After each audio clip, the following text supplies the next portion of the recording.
આ કોલેજના આચાર્ય શ્રી માનનીય પ્રોફેસર ચેતનભાઈ સર અને સંજયભાઈ સર અને અન્ય ગુરુજીઓ અને મારા વહાલા યુવા મિત્રોને મૈથિલી ભટ્ટના નમસ્કાર. આજે 12 જાન્યુઆરી. હે યુવાનો, તમે જાણો છો આજે કયો દિવસ છે? આજે 12 જાન્યુઆરી એટલે કે વિવેકાનંદ જયંતિ. ને આપણે વિવેકાનંદ જયંતિને રાષ્ટ્રીય યુવા દિવસ તરીકે પણ ઓળખીએ છીએ.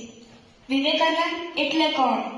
આજથી 163 વર્ષ પહેલા 12 જાન્યુઆરી 1863 રોજ કલકત્તામાં વિશ્વનાથ દત્ત અને ભુવનેશ્વરી દેવીને અત્યારે જન્મેલા નરેન્દ્રનાથ દત્ત 19મી સદીના ગૂઢવાદી સંત રામકૃષ્ણ પરમહંસના પરમ શિષ્ય, રામકૃષ્ણ મિશનના સ્થાપક, યુરોપ અને અમેરિકામાં વેદાંત અને યોગના જન્મદાતા, આધુનિક ભારતમાં વિશ્વ ધર્મના પુનરુદ્ધારક, શિકાગો ખાતે વિશ્વ ધર્મ પરિષદમાં સન 1893માં ભારત દેશનું પ્રતિનિધિત્વ કરીને ભારતીય સંસ્કૃતિનું વિશ્વને સુસ્પષ્ટ દર્શન કરાવવાવાળા આદર્શ સંન્યાસી, તેજપુંજ, કરુણાપુંજ અને યુવા પેઢીના પ્રેરણામૂર્તિ એવા સ્વામી વિવેકાનંદની જન્મ જયંતિને આપ સૌને કોટી કોટી શુભેચ્છાઓ.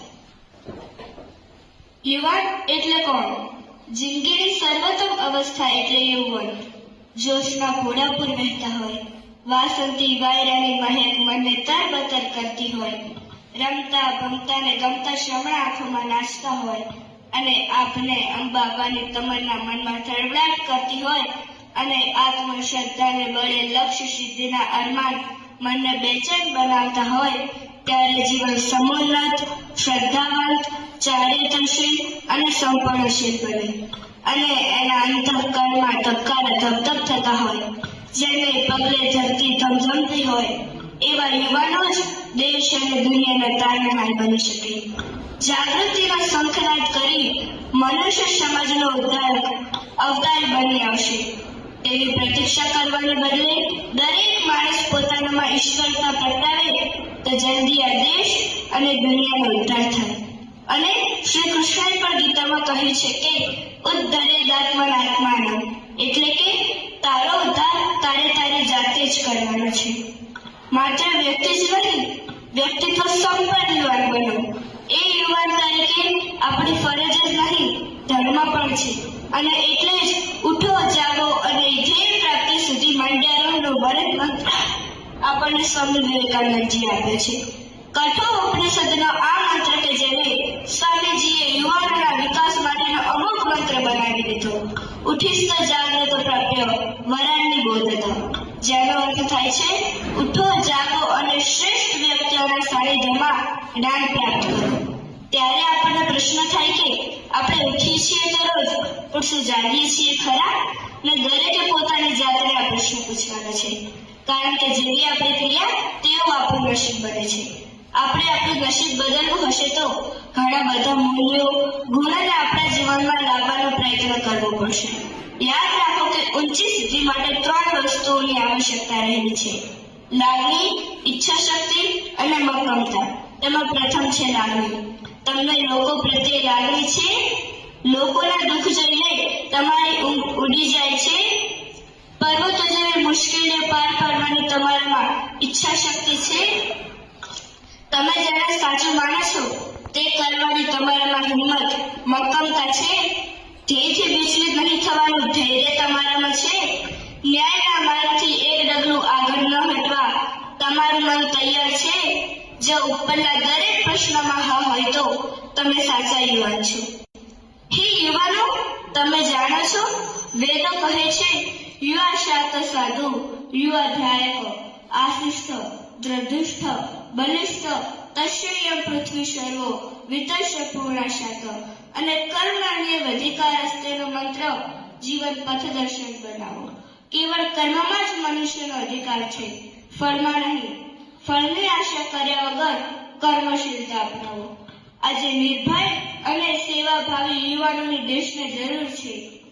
અગ્નિ જેવા તેજસ્વી યુવા, બુદ્ધિશાળી અને બહાદુર યુવા, જે મોતને પણ હાથ તાળી આપીને લલકારે, સમુદ્રને પણ તરી જવાની હિંમત રાખતા હોય તેવા, એકદમ નચિકેતા જેવા. નચિકેતા બહાદુર અને સાહસી બાળક હતો અને એટલે જ કહેવાયું છે કે give me 100 Nachiketa and I change the world, એટલે કે તમે મને 100 નચિકેતા આપો, હું આખું વિશ્વ બદલી નાખું. તેની વાત હું તમને પછી ક્યારે કરીશ. જીવનમાં શ્રદ્ધા રાખો અને યાદ રાખો કે તમારો જન્મ મહાન કાર્ય કરવા માટે જ થયો છે. ખુદને કમજોર સમજવું તે મોટામાં મોટો પાપ છે. બ્રહ્માંડની તમામ શક્તિ પહેલાથી જ આપી છે, તેવો વિશ્વાસ રાખો ને સાથે સાથે પોતાની ક્ષમતાઓ પર પણ એક સારા વિચારને તમારું લક્ષ્ય બનાવો, કારણ કે તમે જે વિચારો છો તેવા તમે બની જાઓ છો અને આ જ સફળ થવાનો રસ્તો છે. તમે ખુદને કમજોર માનો તો તમે કમજોર અને સમર્થ માનો તો સામર્થ્યવાન બની જશો. આજના યુવા દિવસે શુભ સંકલ્પ સાથે આગળ વધીશું અને આપણા દેશના યુવાનો કેવા હોવા જોઈએ તેના માટે હું તમને થોડી પંક્તિઓ રજૂ કરવા માંગુ છું. मुख जिसका तेजस्वी हो आवाज सदा ओजस्वी हो, मुख जिसका तेजस्वी हो आवाज सदा ओजस्वी हो, जिसके कण कण में शक्ति हो मन में ईश्वर की भक्ति हो, जिसके कण कण में शक्ति हो मन में ईश्वर की भक्ति हो, सद्बुद्धि जिसके पास रहे उत्साह हमेशा खास रहे, सद्बुद्धि जिसके पास रहे उत्साह हमेशा खास रहे, करुणा के जिसमें भाव रहे वो सबके लिए संभाव रहे, जो मातृभूमि से प्यार करे, जो सत्य का ही संचार करे, इंद्रियों पर जिसका संयम हो, चढ़ता हो जिसमें पढ़ने तब हो, जिसमें कलाम से बुद्धि हो वो मिल्खा संसार जिद्दी हो, जिसमें कलाम से बुद्धि हो वो मिल्खा संसार जिद्दी हो, जिसमें ज्वाला सी आग हो और श्री राम सा त्याग हो, जिसमें ज्वाला सी आग हो और श्री राम सा त्याग हो, जो विकसित भारत की सीढ़ी है और हम भारत की युवा पीढ़ी है, और हम भारत की युवा पीढ़ी है.